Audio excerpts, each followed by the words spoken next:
রাজন্য, তোমরা সকলেই রয়েছে শত ভাই দুর্যোধন পঞ্চ পাণ্ডব। আজ আমি তোমাদের দীর্ঘদিন যাবৎ অস্ত্র শিক্ষা শিখিয়েই আসছি। আজকে তোমাদের কাছে আমি পরীক্ষা নেব। আজ এক এক করে সমস্ত রাজনদের কাছে আমি পরীক্ষা নেব। আমি দেখবো কে কতখানি আমার কাছ থেকে বিদ্যা অর্জন করেছে। তা আমি প্রথমেই ডেকে নেব মহামানী রাজা দুর্যোধনকে। এসে তো মহামানী রাজা দুর্যোধন, পরীক্ষা দাও তুমি আমারই স্মরণ, দেখি কতখানি বিদ্যা করেছো আমার কাছ থেকে অর্জন।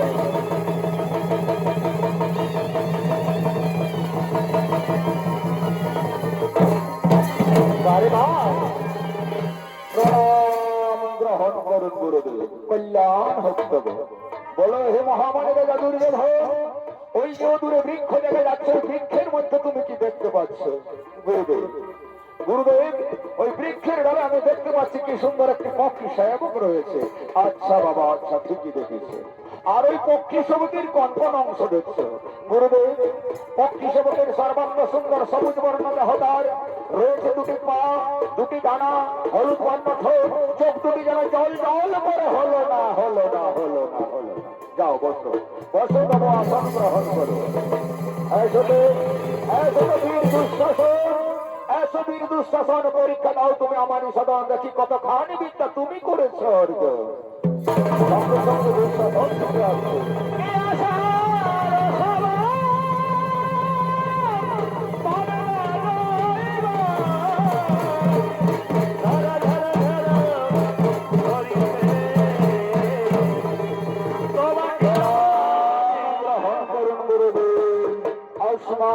ভবপুত্র, বলো হে দুঃশাসন, ওই যে দূরে বৃক্ষ দেখা যাচ্ছে, বৃক্ষের মধ্যে তুমি কি দেখছো এখন?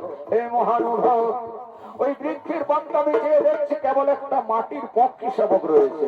আচ্ছা বাবা, আচ্ছা, আচ্ছা, ওই মাটির পক্ষী শাবকের কনকন অংশ দেখছো বৎস? গুরুদেব, মাটির পক্ষী শাবকের রয়েছে দুটি পা, দুটি ডানা, হলুদ বর্ণ ঠোঁট, চোখ দুটি যেন মিট মিট করে আমার দিকে তাকিয়ে আছে। হলো না, হলো না, হলো না। যাও বাবা, যাও, আসন গ্রহণ করে যাও, বসো, যাও, বসো। এসো তো বীর শৈল, এসো বীর শৈল, এসো, এসো পরীক্ষা দাও, দেখি কতখানি বিদ্যা তুমি অর্জন করেছো। আরে ভাই,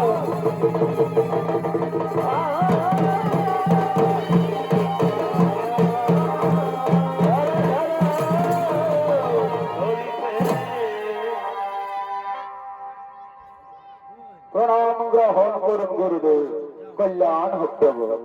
বলো তো শৈল, বলো তো বাবা, ভালো করে লক্ষ্য করে দেখো এই বৃক্ষের মধ্যে তুমি কি দেখছো? গুরুদেব, গুরুদেব তো একটা কাঠের পক্ষী শাবক তৈরি করে বসে রাখা আছে। আচ্ছা বাবা, আচ্ছা, আচ্ছা, ঠিকই বলেছো। তাহলে বলো তো বাবা, ওই কাঠের পক্ষী শাবকের কনকন অংশ আর তৈরি করা রয়েছে? গুরুদেব, রয়েছে দুটি পা, দুটি ডানা, হলুদ বর্ণ ঠোঁট, চোখ দুটি যেন মিট মিট করে। হলো না, হলো না, হলো না। যাও বাবা, যাও, এমনি করে, এমনি করে এক এক করে শত ভাই দুর্যোধন পঞ্চ পাণ্ডব অবশেষে তৃতীয় পাণ্ডব অর্জুনকে বলছে, এসো তো হে কুন্তীর নন্দন, পরীক্ষা দাও তুমি আমারই সদন, তুমি আমার সাধনা, তুমি আমার প্রেরণা, তুমি আমার জীবনের ধন। 18 বর্ষ পরীক্ষা দিয়ে প্রমাণ করো। সঙ্গে সঙ্গে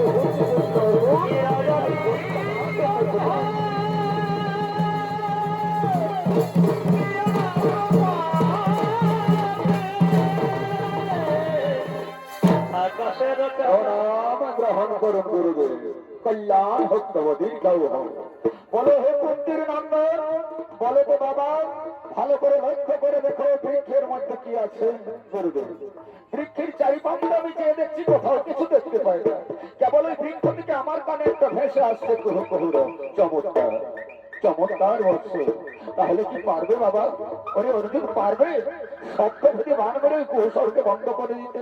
হ্যাঁ গুরুদেব, আপনার আশীর্বাদ মাথায় রেখে মারমামে পক্ষী রাজের কণ্ঠে শব্দ ভেদিবান চিরতরে বন্ধ করে দেবো তার কুহু কুহুর। ওঠাও তব কণ্ঠে, মারো ওই পক্ষী রাজের কণ্ঠে শব্দ ভেদিবান।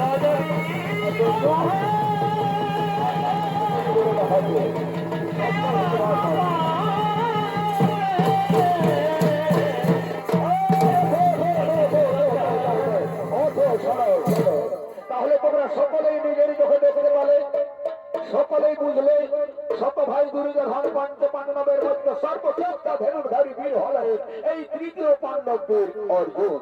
অর্জুন ছাড়া আর কেউ শব্দভেদী বাণ মারা শিখতে পারলেন না। অতএব সর্বধনুর্বিদ্যায় পারদর্শী হলেন তৃতীয় পাণ্ডব বীর কিরীটী। চলো চলো এখন গৃহাভিমুখে যাত্রা করা যাক। চলো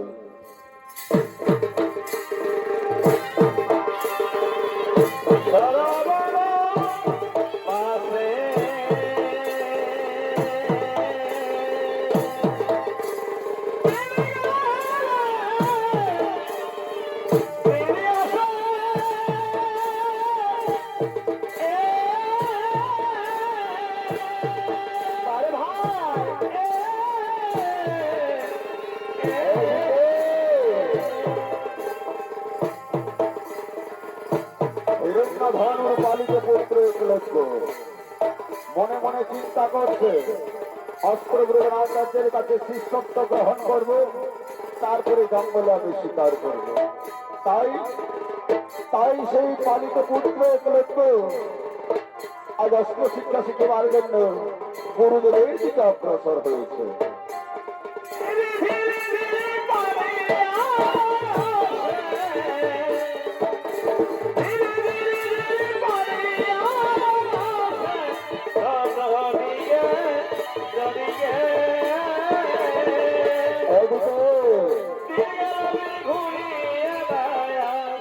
এদিকে হিরণ্যধনুর পুত্র একলব্য দূর থেকে লক্ষ্য করে বলছে, তাই করে বাবা এখানে সমস্ত ক্ষত্রিয়রা জঙ্গল যে অস্ত্রগুলো রাজাদের কাছে শিষ্যত্ব গ্রহণ করছে, কি সুন্দর ওদের ঝলমলে পোশাক, লাবণ্যময় চেহারা, আমার মতন শীর্ণ কায় জীর্ণ দেহ কুৎসি চেহারা তো একটাও দেখতে পাচ্ছি না।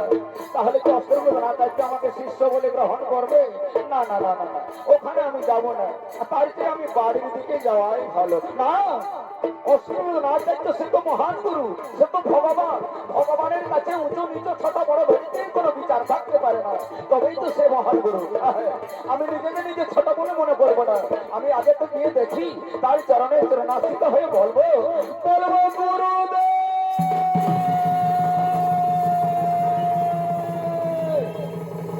প্রণাম তব রাতুলে রাঙা চরণে। তুই কিবা তব নাম কোথায় তব ধাম কিসের লাগি আসিয়াছ?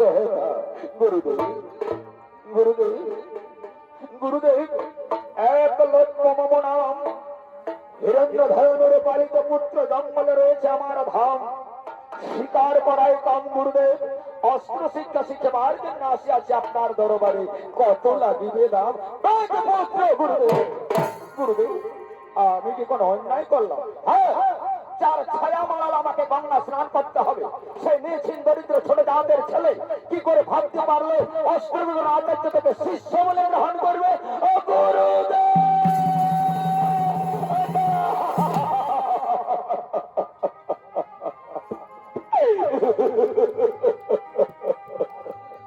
ঠিকই বলেছেন গুরুদেব, আপনি ঠিকই বলেছেন। আমি নীচ, আমি হীন, আমি দরিদ্র, আমি ছোট জাত। আচ্ছা গুরুদেব, আপনি কি একটা কথা আমার জবাব দেবেন? এই ক্ষত্রিয় রাজাদেরকে যে আপনি অস্ত্র শিক্ষা দিচ্ছেন, এই ক্ষত্রিয় রাজাদের দেহের রক্ত যদি লাল হয়ে থাকে, তাহলে তো আমারও দেহের রক্ত লাল আছে গুরুদেব। তাহলে ক্ষত্রিয় রাজাদের যদি আপনার কাছে শিক্ষা পাই, তাহলে আমি কেন পাবো না গুরুদেব? কেন পাবো না গুরুদেব? কেন কেন কেন?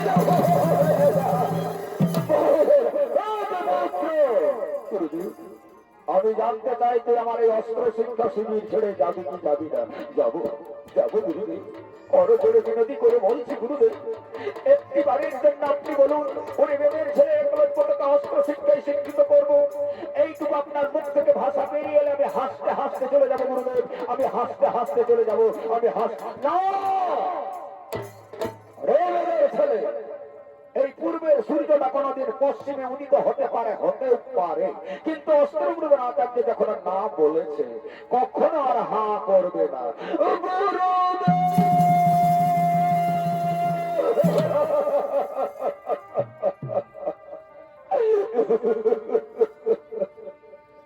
গুরুদেব, এত বড় সর্প সাপেক্ষিক আপনি নেবেন না? ও সোজা আঙুলে খেয়ে ফেলা দেখি। আরে বেদের ছেলে একলব্য, তুই জানিস এই অস্ত্র শিক্ষা শিবির ছেড়ে যদি না যাস তাহলে তোর পরিণাম কি হবে? হ্যাঁ গুরুদেব, আপনার কোলে রয়েছে সমস্ত বীরেরা, রয়েছে দুর্যোধন, দুঃশাসন, ভীম, অর্জুন, নকুল, সহদেবের মতো বীরেরা রয়েছে। তবুও নয়, তুই এই মুহূর্তে যদি আমার এই অস্ত্র শিক্ষা শিবির ছেড়ে না যাস, তাহলে আমি তোকে অস্ত্র শিক্ষা শিবির থেকে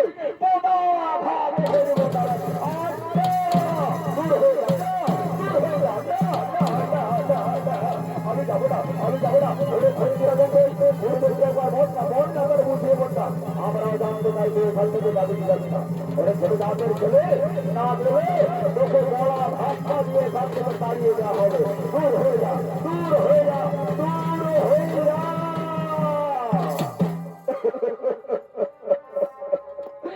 হবে দেখবে বুক ভরা বেদনা নিয়ে নয়নের জলে ভাসতে ভাসতে বেদপুত্র এক লক্ষ মিলিয়ে যায় গভীর জঙ্গলের দিকে। আর এদিকে অস্ত্রগুলোর আচার্য শিষ্যদের নিয়ে আনন্দের সহিত তারা নিজা নিজালয়ে করেছে গমন। সখী তারা শোনে না, সখী তারা দেখে না, আজিবালা